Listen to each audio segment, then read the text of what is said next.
Ciao, benvenuto su Storie di Tradimento. Prima di iniziare, apprezzerei davvero se ti iscrivessi al mio canale, mettessi mi piace al video e lasciassi un commento qui sotto. Questi semplici click significherebbero molto per il futuro di questo canale e ricompenserebbero davvero lo sforzo che faccio ogni giorno. Ora, senza ulteriori indugi, iniziamo. Ero consapevole che qualcosa non andava nel momento in cui Hannah entrò. Le sue orme erano troppo caute, il respiro superficiale, come qualcuno che entra in una stanza con una miccia accesa. Poi lo vidi, uno sconosciuto, un ragazzo di 20 anni, con un'espressione compiaciuta stampata sul volto mentre stava troppo vicino a mia moglie da 14 anni. «Chi è questo?» chiesi con voce tagliente mentre posavo il telefono. Hannah esitò, il suo sguardo tremolante nervosamente. «Questo è Jake», disse piano. «Dobbiamo parlare». Quella fu la frase che gli uomini sentono nei momenti prima che il loro mondo si capovolga. Il mio cuore batteva dolorosamente contro le mie costole, ma rimanetti calmo, controllando la tempesta. «Che cosa?» Deprimer mi disse, stringendo gli occhi. Hannah ingoiò a fatica. «Riguarda noi, riguarda me!» Jake si spostò accanto a lei, indossando quel sorriso irritante, e il mio sangue ribolliva. «Che diavolo fa questo ragazzo in casa mia, nella mia vita?» Arrivai al punto. «Hannah», dissi, la mia voce calando in una calma letale, le mani tremavano. «Ho visto Jake da un po'». Da un po' di tempo, quelle 3 parole sembravano artigli strappare il mio petto. La fissai, questa donna con cui avevo costruito una vita, mentre l'aria nella stanza diventava veleno. I miei noccoli si sbiancavano mentre stringevo il bracciolo del divano, ma rifiutai di dare a loro entrambi la soddisfazione di vedermi spezzare. «Ecco cosa stai dicendo. Sei qui per dirmi che mi stai lasciando, che mi hai scambiato con questo!» Gettai un'occhiata a Jake, il cui sorriso compiaciuto si allargava come se avesse appena vinto un premio. «No!» sussurrò Hannah, la voce tremante. «Voglio che il nostro rapporto funzioni, trovare un modo per smettere». Mi alzai bruscamente, la sedia scricchiolava sotto di me, il mio battito martellava nelle orecchie. «Stai dicendo che vuoi restare sposata ma continuare a vedere lui?» Hannah rabbrividì come se l'avessi colpita, ma Jake non vacillò. Invece rise basso e crudele. «Ha bisogno di più di quanto tu possa dargli», disse. Mi voltai verso di lui. I pugni si incurvarono ai lati. Avrei potuto spezzarlo in 2 proprio lì, ma mi trattenni, troppo arrabbiato per esplodere. No, questa non si sarebbe risolta con un solo pugno. Questo tradimento, questa umiliazione, non avevano idea con chi stavano trattando. «È così?» mormorai con il bordo calmo della mia voce, mascherando la tempesta dentro di me. Pensavano di potermi distruggere, pensavano che mi sarei arreso e avrei accettato questa follia, ma si sbagliavano. Quando ebbi finito, non si sarebbero semplicemente pentiti, avrebbero pregato di poterlo annullare. Il silenzio che seguì sembrava un filo teso tra di noi. Jake era ancora lì, il petto gonfio come se fosse orgoglioso di se stesso. Hannah non mi guardò nemmeno negli occhi. Forzai un respiro, stabilizzando il mio battito. «Lasciami chiarire», dissi, la mia voce fredda e deliberata. «Vuoi restare sposata con me, mantenere questa casa, ma anche passare le tue notti con lui». Hannah smise di sorridere, come se sentirlo ad alta voce le facesse realizzare quanto fosse assurdo. «Brian, per favore», disse quasi supplicando. «Non è quello che pensi. Allora spiegamelo». «Hannah!» sbattai, perché dal mio punto di vista mi stava dicendo che voleva avere la torta e mangiarla anche... «Tu non rispondi». Non rispose. Rimase lì a battere le mani come se fosse la vittima, e Jake, quel bastardo compiaciuto, ebbe il coraggio di ridere, basso, quasi sottovoce, ma lo sentii. «Che cosa è divertente?» Rivolsi il mio sguardo verso di lui, stringendo gli occhi. «Sorridi, amico. Sapevi che sarebbe successo, giusto? Ragazzi come te, mettetevi comodi, smettete di provare, diventate noiosi, e donne come Hannah non restano per noia».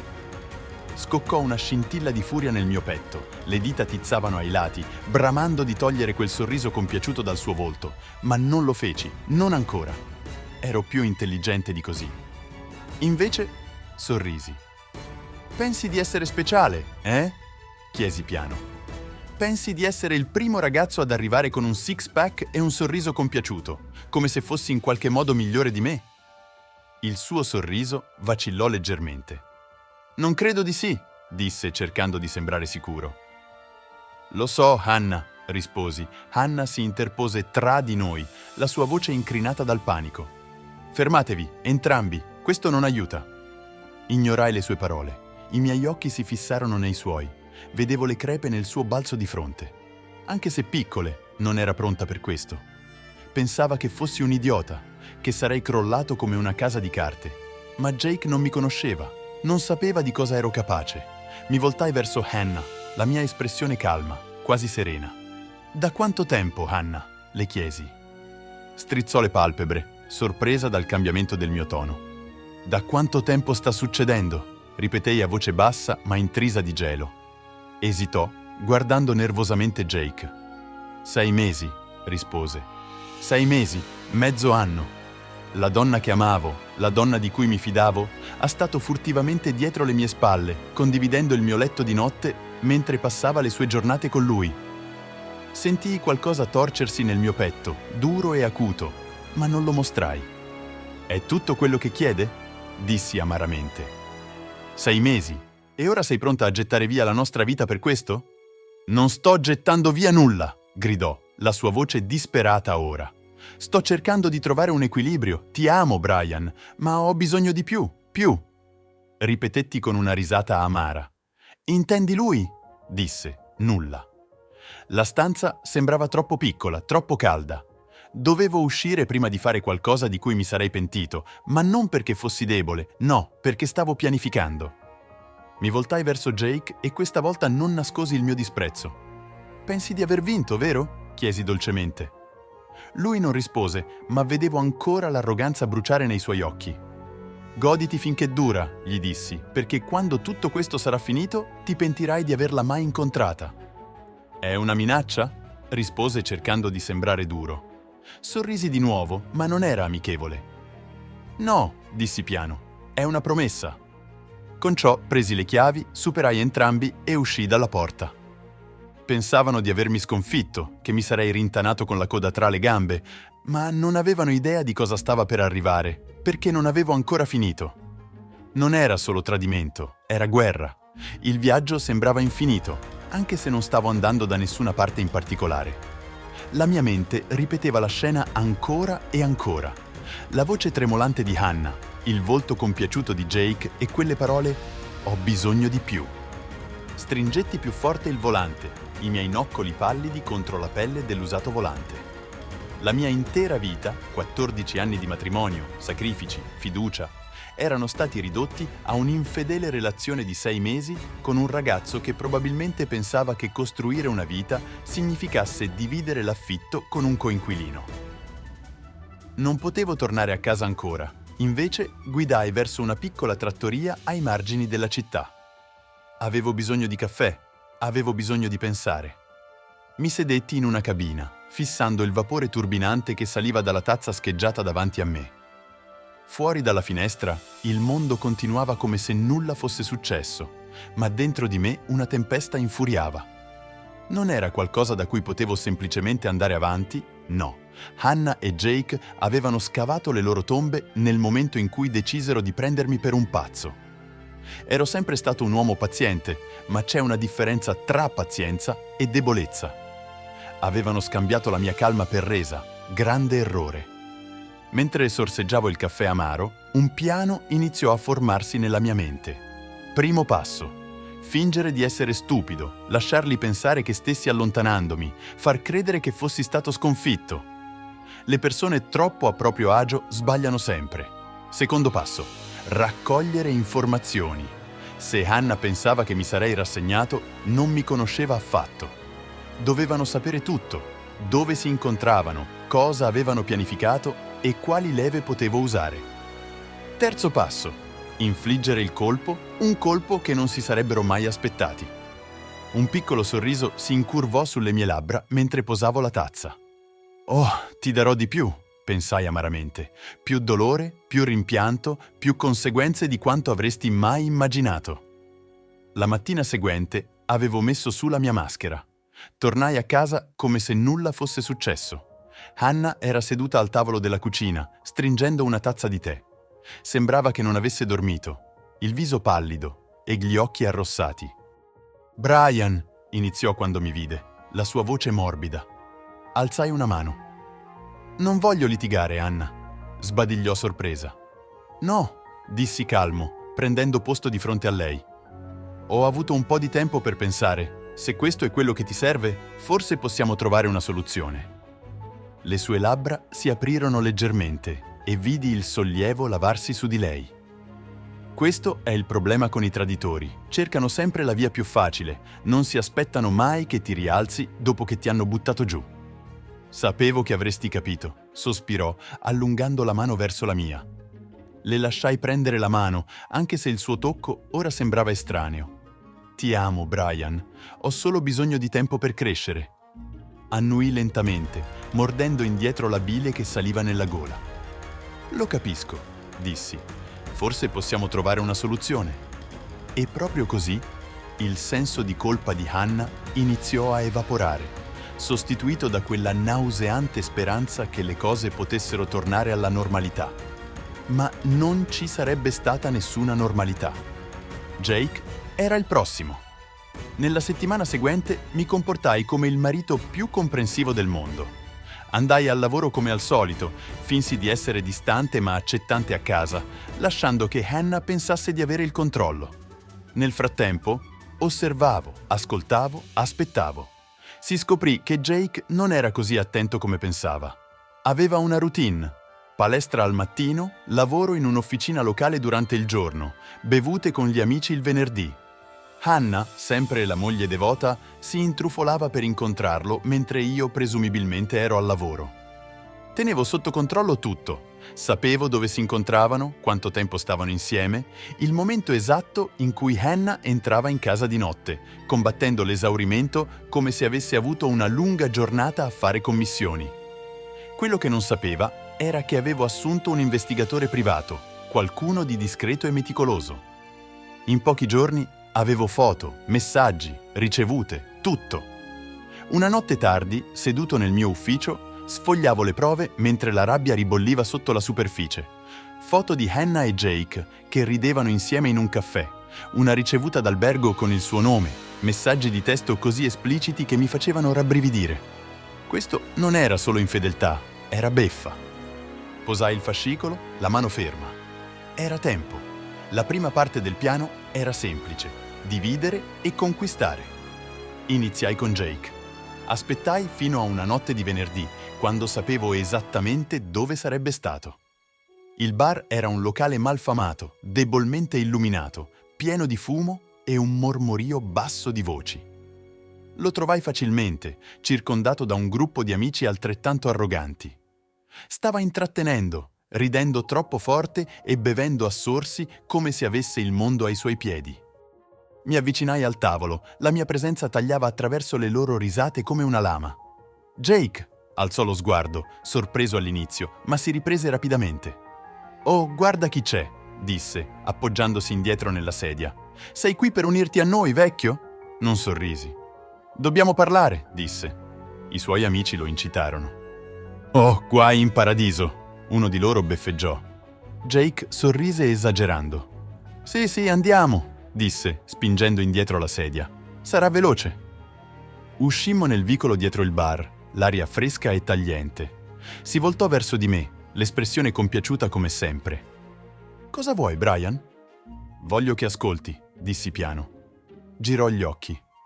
«Amico, se sei qui per minacciarmi, non ti sto minacciando», lo interruppe, avvicinandomi. «Ti sto avvertendo», sbatté la fiducia vacillando. «So tutto», continuai, la voce bassa e costante. «So dove lavori, so dove vivi, conosco il nome del tuo capo, del tuo padrone di casa, di tua madre». Si irrigidì. «Di cosa diavolo stai parlando?» «Sto parlando di conseguenze, Jake», dissi avvicinandomi finché non eravamo quasi faccia a faccia. «Per la piccola vita che hai costruito per te stesso, sta per crollare». Rise nervosamente, anche se vedevo il disagio crescere in lui. «Stai bluffando», dissi sorridendo, ma senza calore. Vediamo come si sente il tuo capo quando Gili mando quelle foto di te e Hannah che vi incontrate durante i vostri turni, o come reagirà il tuo padrone di casa quando scoprirà che hai subaffittato quell'appartamento illegalmente. Oh, e tua madre? Mi chiedo come si sentirà quando saprà dei soldi che stai rubando dal suo conto ogni mese. Il suo volto divenne pallido. Come? Come lo sai? Balbettò. So tutto, dissi freddamente. E questo è solo l'inizio. Hai due scelte, Jake. Puoi allontanarti da Hannah, lasciarla in pace, sparire, oppure rovinerò tutto per te. Jake mi fissò. La sua arroganza crollava in qualcosa di più vicino alla paura.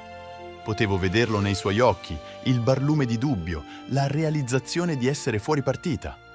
Il ragazzo pensava di essere intoccabile, ma tutto ciò che ci volle fu qualcuno come me, per mostrargli quanto fragile fosse veramente la sua piccola vita. «Stai bluffando», mormorò di nuovo, anche se la sua voce era più debole questa volta. «Provami», dissi avvicinandomi finché non ebbe altra scelta che incontrare i miei occhi. «Una telefonata, Jake, è tutto ciò che serve. Il tuo lavoro sparirà, il tuo appartamento sparirà, i risparmi di tua madre. Mi assicurerò che sappia esattamente chi la sta derubando». Inghiottì a fatica, la sua mela di Adamo oscillava nella gola. «Cosa vuoi?» «Te l'ho già detto», mantenni la voce calma e misurata. «Sparisci, te ne vai da Hannah, lasci la città, cambi il numero e non parli mai più con lei». «E se non lo faccio?» Sfidò debolmente, anche se la lotta lo aveva già abbandonato. Inclinai la testa, fingendo di pensare. «Se non lo fai, diciamo solo che perderai tutto prima che la settimana finisca.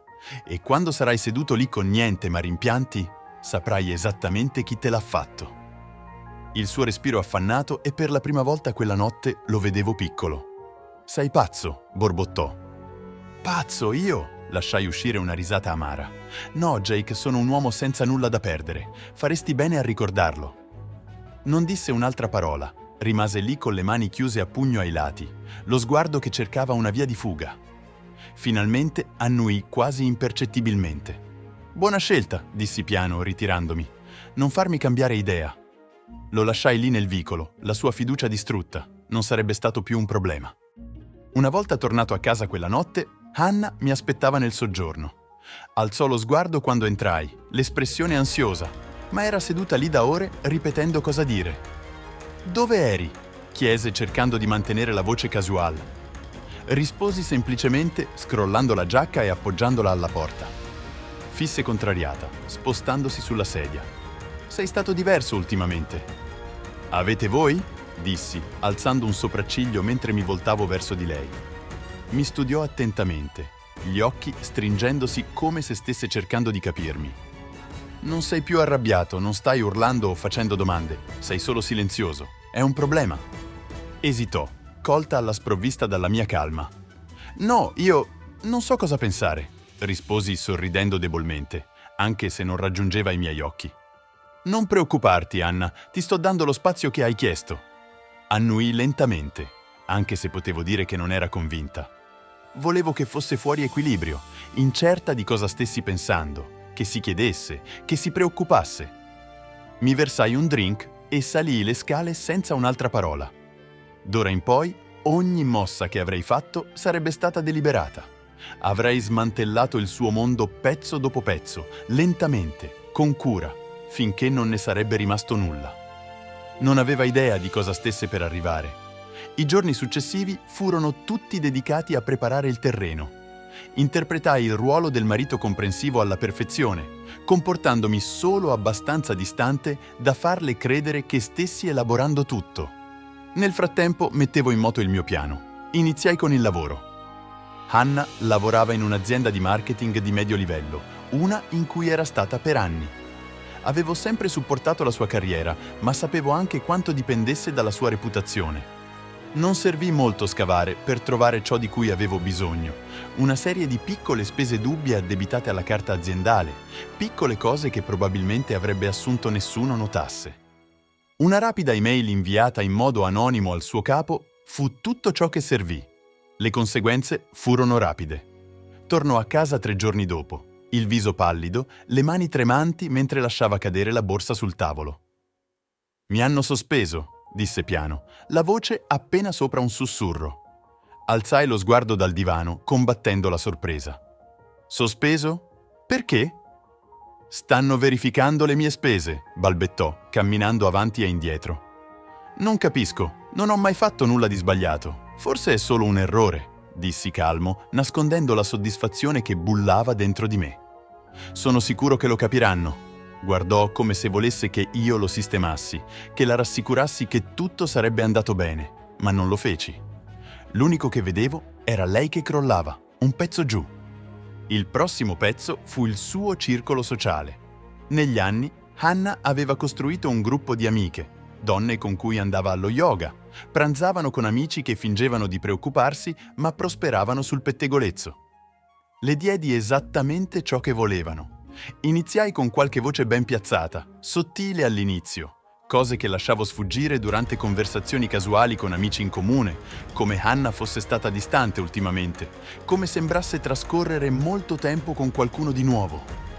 Il sussurro si diffuse come un incendio. Quando Hannah ne venne a conoscenza, le sue amiche si stavano già allontanando, sorrisi più stretti, messaggi più pochi. Potevo vedere la confusione nei suoi occhi, il dolore che cercava di nascondere. «Non capisco perché tutti si comportino in modo così strano», mormorò una notte, scorrendo il telefono. Jean ha cancellato il nostro appuntamento per il caffè e Sara non ha risposto ai miei messaggi da giorni. «Forse sono solo occupate», dissi con un gesto di spalle, ma sapevo di aver fatto meglio. Piantai i semi e ora stavano fiorendo. Un altro pezzo sparì. Il colpo finale arrivò 2 settimane dopo. A quel punto Jake era scomparso, sparito senza lasciare traccia, proprio come gliel'avevo detto. Hannah stava precipitando, cercando di gestire la sospensione del lavoro, le amicizie che diminuivano e il silenzio del suo amante. Guardai tutto svolgersi, attendendo pazientemente finché non fu al suo punto più debole. Fu allora che agii. Era una sera di sabato, seduta in cucina, fissando vuoto il telefono, il viso pallido e teso. Entrai e gettai una cartella di manila sul tavolo davanti a lei. Alzò lo sguardo confusa. «Cos'è questo?» Aprì le mani, tremando mentre tirava aperta la cartella, rivelando le foto all'interno. Foto di lei e Jake in hotel, al caffè, che si baciavano nei parcheggi, messaggi di testo stampati, ricevute, tutto. Il suo viso sbiancò. «Brian, dove hai preso questi?» «Te l'ho detto, so tutto», dissi piano. Alzò gli occhi verso di me, le lacrime riempiendo gli occhi. «Perché lo fai? Perché non mi hai solo tradito?» «Hannah», dissi, la mia voce calma ma fredda, «mi hai tradito, mi hai umiliato e ora vivi con le conseguenze». Le lacrime scorrevano sulle sue guance mentre seppelliva il viso nelle mani, singhiozzando. Ma io non provai nulla. Nessuna simpatia, nessun rimpianto. Aveva fatto le sue scelte e questo era il prezzo. Mi girai e me ne andai, lasciandola lì nei detriti della sua stessa creazione. «Game over», chiusi la porta dietro di me. Il suono dei singhiozzi di Hannah riecheggiava nella casa, rimbalzando sulle pareti come i resti vuoti del nostro matrimonio. Ma non mi scombussolai, non mi voltai indietro. Potesse piangere tutto quello che voleva, le lacrime non avrebbero annullato le scelte che aveva fatto. Uscii sulla veranda, acceso una sigaretta e lasciato che l'aria notturna mi avvolgesse. Era tranquillo fuori, pacifico, un netto contrasto alla tempesta che infuriava dentro quella casa. Le avevo dato tutto, 14 anni della mia vita, la mia lealtà, la mia fiducia, e lei li aveva buttati via come fossero senza valore. Ora stava provando cosa significava perdere tutto, e la parte migliore era che non avevo ancora finito. La mattina successiva mi svegliai presto. Dormivo nella camera degli ospiti da settimane ormai, ma la scorsa notte era stata la prima volta che avevo dormito profondamente. Hannah doveva essere rimasta sveglia tutta la notte quando passai accanto alla porta della camera da letto principale. Era leggermente aperta, abbastanza per vederla seduta sul bordo del letto, occhi rossi e vuoti, come qualcuno che aveva perso tutto. «Buongiorno», dissi casualmente mentre mi versavo una tazza di caffè. Non rispose. Mi voltai verso di lei, appoggiandosi al bancone della cucina. Presto vorrai prepararti. Il mio avvocato sarà qui a mezzogiorno. La sua testa si alzò di colpo, gli occhi iniettati di sangue, larghi di panico. Il tuo avvocato? Esatto, dissi prendendo un sorso lento di caffè. Esamineremo il patto di divorzio. Sembrava che le avessero preso un pugno nello stomaco. Divorzio? La sua voce era appena un sussurro. Non piangendo, Brian. No, per favore, possiamo risolvere, implorò, alzandosi e avvicinandosi a me, le mani tese come se potesse tirarmi indietro in qualche modo. Ho sbagliato, lo so, ero stupido, ma ti amo, Brian, ti amo ancora. Posai la tazza e la fissai con uno sguardo così freddo che la fece fermare di colpo. Mi hai amato quando ti intrufolavi in hotel con lui. Mi hai amato quando mi guardavi negli occhi e mentivi in faccia. Non insultarmi, Hannah. Crollò sulla sedia al tavolo, il viso sepolto nelle mani ancora una volta. Non voglio perderti. Tu l'hai già fatto, le parole erano definitive e le credevo. Quando l'avvocato arrivò più tardi quel giorno, mi assicurai che tutto fosse pronto. I documenti di divorzio erano diretti, ma andai un passo oltre. Non stavo solo andando via, me ne andavo con tutto. Hannah non aveva più un lavoro. L'azienda l'aveva licenziata dopo che l'audit aveva rivelato il suo uso improprio dei fondi. Le sue amiche non rispondevano più alle sue chiamate e Jake era completamente scomparso, proprio come gliel'avevo detto.